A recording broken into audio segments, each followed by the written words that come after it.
Good morning, my YouTube viewers. It's Crystal here. I just wanted to make another video for you. This video that I'm making is going to be on the Leinhardt dataset, and the Leinhardt dataset discusses infant mortality. And so basically, you've got a column with the you've got a column with the country, a column with the income, a column with the infant mortality, a column with the region, and a column whether it is an oil producing country or not. And so basically what I did was I copied and pasted this CSV file into Excel. And so what I did was, in order to get the CSV file to work, I went into data and I used the text to columns function, and I used the text to columns function to take the delimiter, which was a comma, and then put every word that was followed by a comma into a different cell. So this is our text to columns as it looks. And one thing that I did was, on the oil was either yes or no, but computers don't want to see words, they want to see numbers. So I created another column called is oil, and if it was not an oil producing country, it was 0, and if it was an oil producing country, it was a 1. And another thing that I did was, there were 4 null values in the data set, and so the computer can't do anything with null values, so I deleted those 4 null values. And how I did that was I filtered it, and then so if it said blank, which it doesn't say blank anymore because I got rid of all the blanks, but I filtered it, and if it said blank, I filtered out all the blank columns, and there were 4 rows that had blank data, and then I just deleted those rows. So originally I think it was about 105, but now it's just 101 because we deleted 4 rows from that. Oil represents whether it's an oil exporting country or not. And so what we did was we created some graphs. So this is a scatter plot of the infant, and so you can see that doesn't look very good, and it is highly skewed to the right. And then so what we did was we took the logarithm of the infant, and then this is a logarithm of the infant, and so the scatter plot looks a bit better since we took the logarithm of the infant. So this is a histogram of the income with the logarithm of the income, because if you did a histogram of the income, it would be highly right skewed. So I just did a histogram of the log income, which looks better. And then we did a histogram of the log infant, which looks better as well. If we did the histogram of the infant, it would be highly right skewed. So I did a QQ plot, and basically what a QQ plot is, it is a scatter plot.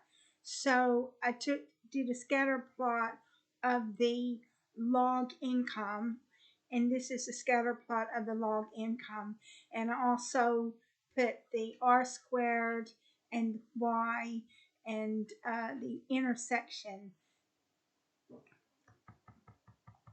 We did a QQ plot of log infant, and so you've got R squared and Y, and also the intersection as well. A QQ plot of the infant and income wouldn't look very good because this is our scatter plot. So that's what we did. Those are the plots that we made, and we made extra columns. So in addition to income and infant, we made log income and log infant and is oil. So your log infant is going to be your target, and your log income and possibly your oil is going to be your independent variables. So the first thing that we did was we did a regression, and this was just a regression on the log income and the target being the log infant.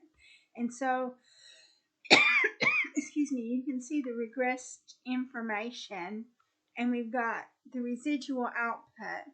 So what the residuals are the difference between the observed values and the predicted values. They represent the error or deviation of the observed data from the model predictions, and smaller residuals indicate a better fit. So you want your residuals to be as small as possible. And so here they've given us residuals. And so another thing I did was I did a linear regression in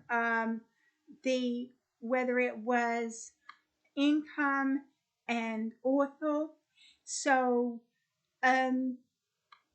again, we've got our linear regression, and then we've got residuals as well.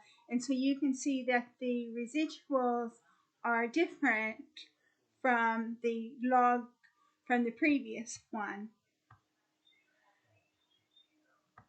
So the next thing that we're going to do is we're going to show you how to perform a linear regression on this data set.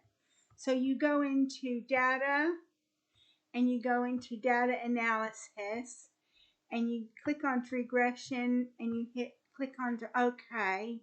And so your log infant is your G1 to G102, and your X is your independent variable. It's going to be E1 to E102, and then we're going to have labels. So we click onto the labels to let the program know that you've got labels, and then we're going to have it in a new worksheet, and then we're going to click onto the residuals, the residual plots, the fine line fit plots, and let's just do standardized residuals as well. And so we click on to OK, and then when we click on to OK, that's going to give us another linear regression. So what I'm going to do is I'm just going to delete this.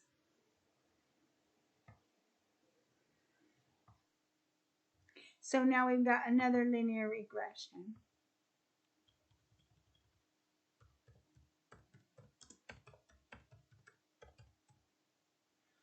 And then so with this linear regression,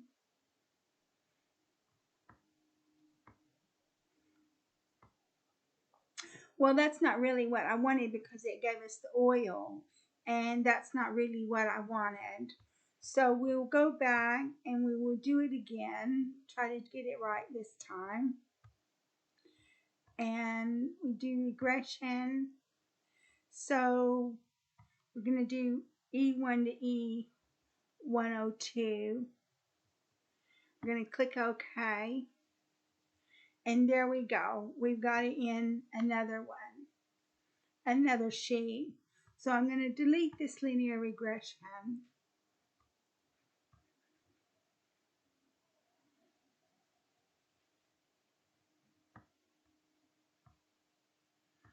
So it's being a little bit difficult. So we're going to delete it. Now we've got linear regression again.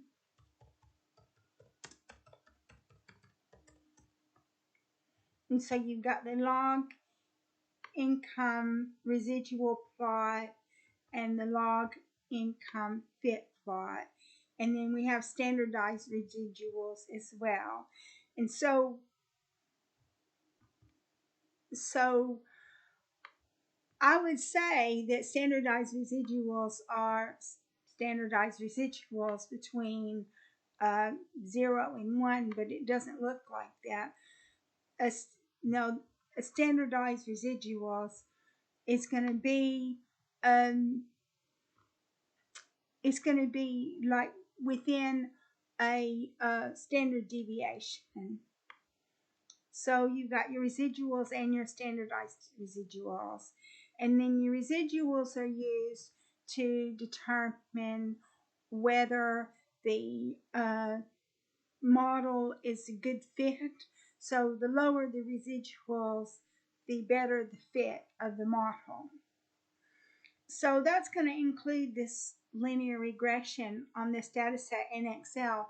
And so you can see that it is quite easy to carry out a linear regression in Excel.